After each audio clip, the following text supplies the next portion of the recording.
Ես ձեզին վերաբերմունք ասեմ, այսօրվա օրով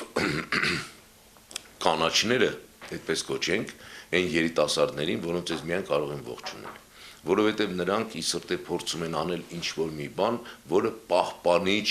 ունի իր մեջ ուժ, ուզում են պահպանել իրենց հարազատ բնությունը, պահպանել իրենց հարազատ քաղաքը, պահպանել իրենց հարազատ որևիցե վայր, պատմամշակութային կոթողները, բայց ցավոք սրտի կողքից հատնվում են ձյաձյաներ ու ծոցյաներ, որոնք որ այդ երեխաների արդար հարցը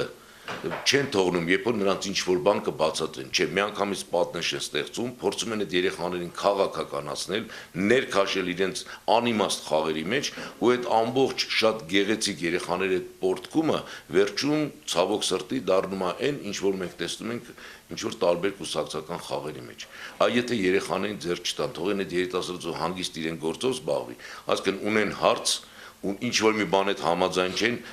ես միայն կողմնակից եմ, հանդիպեն մասնագետների հետ, մասնագետները նրանք կբացատրեն, ես կարծում եմ, որ երկու ստեկ իրար հետ լեզու կգտնեն, իհարկե կգան փոխհամաձայնության, անպայման, եթե նրանց սկսեն ներքաշել իրենց խաղերի մեջ, ոչինչ չի ստացվի, որովհետև այդտեղ արդեն ոչ թե լինում է բողոք, այլ դա ուղղակի լինում է անիմաստ կռիվ, որ չենք թողնի ու վերջ, ինչի համար, ինչա դա, ոչ ոք չի խորանում։ Նույնը կատարվում էր այս վերջերս շատ լավ գիտեք Մաշտոցի պողոտայում, երբ որ երեխաները շատ հանգիստ իրենց վրդովմունքն էին ուզում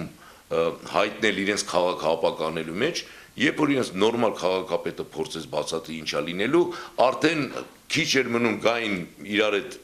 համատեղ որևէ որոշման, հայտնվեցին մարդիկ տարբեր քաղաքական օղակներից, որոնք ցեցին ասել, որ դա արդեն երկրորդական է, այս երեխաների պայքարը ուրիշ բանի դեմ է եւ այլն, քաղաքականացվեց, վերջ, արդեն դա իր իմաստը կորցրեց։ Այդ երեխաները ափսոսային ուժոյին եռանդը, որ իրենք դնում են դրա մեջ։ Ամբողջ երկիրն է քաղաքականացված մեր, ցավոք սրտի, այսօր տաքսու վարորդից սկսած մինչեւ հանրապետության նախագահ, բոլորը քաղաքականացված են։